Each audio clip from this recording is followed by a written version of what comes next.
Hey there, my name's Clare Maxwell at Embodied Learning Systems. Today's video is about your tongue, and I'm making it because I profoundly disagree with all the videos I've seen on YouTube that say there's one correct posture for your tongue, and this is what it is, and this is what you should do. I think people are really well-meaning in the videos that they make, but here my mission is to provide high-quality embodiment information that acknowledges the unity of your body-mind system and doesn't separate out one part from the others. So I might be doing something that's a little bit less detailed and nitpicky, and fixing one thing and looking at how one thing, like your tongue, relates to the rest of your body. So most of the videos that I've seen, and I've heard this in many different places, like embodiment classes, I've heard it in vocal classes, is that it's good, or the right place for your tongue is on the roof of your mouth. So I'll get to that at the end, but what we're going to do first is we're going to explore the 5 different nerves that are linked up to your tongue. And we're going to look at how your tongue affects literally your posture, like how you balance on the ground and how your head and your throat and your body relate to each other. Okay? So if you'd like to follow along, it'd probably be better if you can stand up, because you'll have a little bit more, your balance is a little bit less stable, and that's good because it stimulates your vestibular system and your balance system. Okay? So we're going to begin by feeling your tongue first and then moving your tongue. So there is no wrong place for your tongue. You can just drop into awareness in your body and see where your tongue actually is in your mouth. Feel your tongue.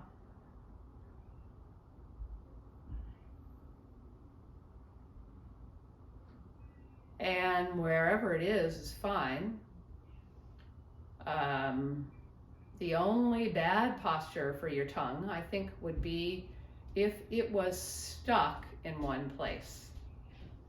So as you begin to tap into the sensation of your tongue and how you can feel with it, you can begin to invite really small micro movements just to bring sensation and not really to do anything in particular.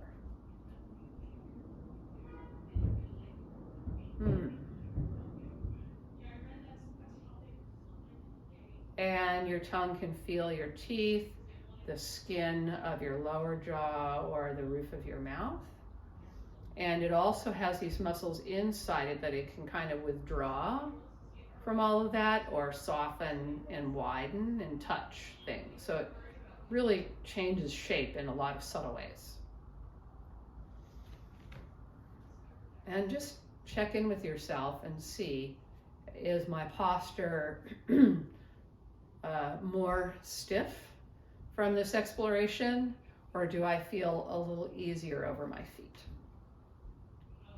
And so now we're going to start to explore I'm like holding my hands, five cranial nerves that are connected to your tongue. The first 4 are sensory, and the last one is motor, for movement. So the first one is cranial nerve 5, and it's for the front 2/3 of your tongue.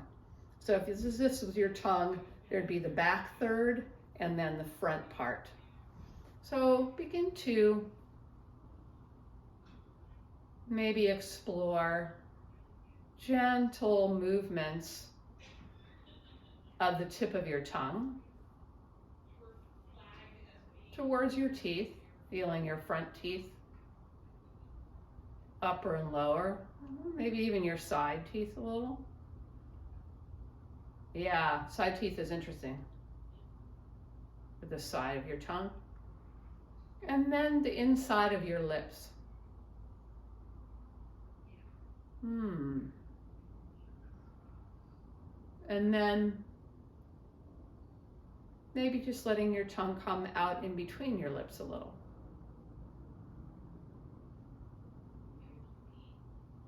And just notice what this is like for you. Kids do it all the time, but grown-ups, I think we tend to have our tongues pulled back in our mouths more. So this might feel a little odd, but hopefully pleasant. And what's wonderful about cranial nerve 5 and tipping into this sensation is that it links up, the cranial nerve 5 is also responsible for the opening of your jaw and the closing of your jaw. It makes so much sense. When you feel the tip of your tongue, I feel my jaw bones. There's two parts where your jaw slides under your cheekbone. There's a big jawbone that slides under your cheekbone and comes out from under. And then you also have this joint. So it's a big bone, and when it moves, it's linking up with this front of your tongue. So that's lovely to know if you are a person who tends to be a little bit more pulled in, just to explore the sensation of the front part of your tongue out of curiosity, not out of trying to fix yourself. See what that does to your balance over your feet.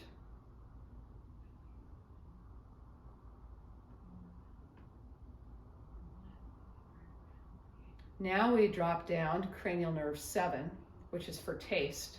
So that's still the taste in the front part of your tongue, but cranial nerve 7, the motor function of it is expression on your face.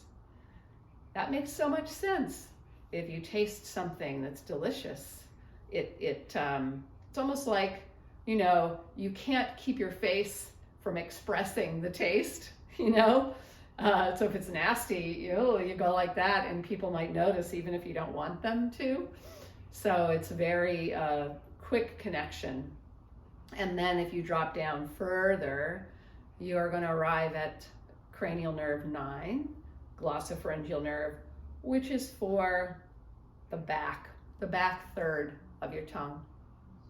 So if you say the word tongue, you can feel tongue, the back of your tongue kind of go up to the roof of your mouth and then drop down to the bottom. And gosh, I have to look at my notes here. Taste and sensation. So glossopharyngeal nerve is also taste and sensation.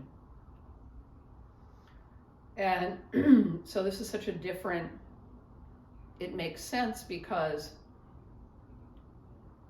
when you swallow, that whole back part of your tongue does amazing things in the back of your throat. And it would make a lot of sense that you would want to feel what you swallow before you swallow it, and taste what you swallow before you swallow it. And then we're going to drop even deeper. So now we're at your vagus nerve, cranial nerve 10.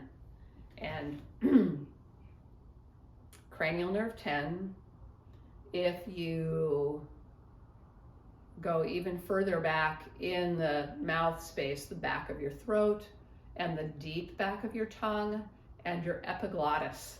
So your throat is like, you know, an opening. There's two openings, your digestive tract and your throat. And the epiglottis is a little flap that when it comes up, you breathe in. And when it drops down, you can swallow and the liquid and fluid will go down into the digestive tract. Very little specific sensation there, but that is your vagus. So it's sort of like you've had all this chance to figure out, do I want to swallow this? And you're like, yeah, I want to swallow it. And that's your vagus, taking it in. And you can also stimulate a little sensation there with a hum.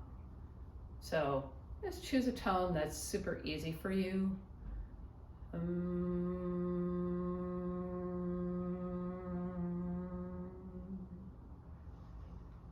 And hum to feel the vibrations at the base of your tongue.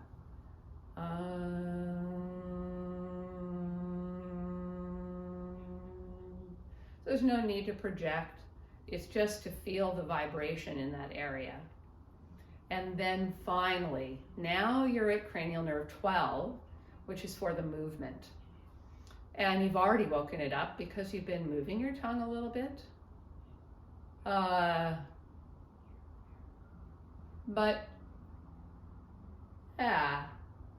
extending your tongue outside the mouth and letting it rest back inside your mouth. If you move the tip of your tongue, your head tends to follow and your body weight starts to shift.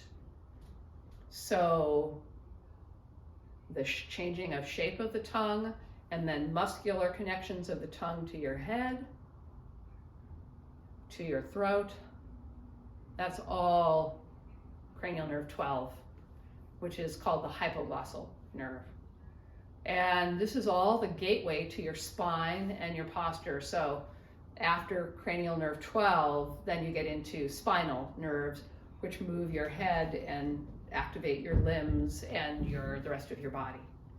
So if you're holding your tongue in one place, you're locking down 5 nerves, a whole lot of motor function, and it's going to make it very difficult for the rest of your body to do what it needs to do. So please don't hold your tongue in one posture, but explore all different things that your tongue could do, and let it move, let it be free. I hope that was helpful. This is an investigation that has grown out of my cranial nerve sequencing work, and I'm going to be opening a community to explore cranial nerve sequencing in 2024. So if you would like to be on that list, just sign up for my newsletter in the box below, and we can be in touch that way. And I welcome any comments, questions. I always answer every question on the YouTube channel. Happy to be here providing high quality, whole body, whole person embodiment information to empower you to take care of yourself. Peace and love. Thanks for watching. Bye.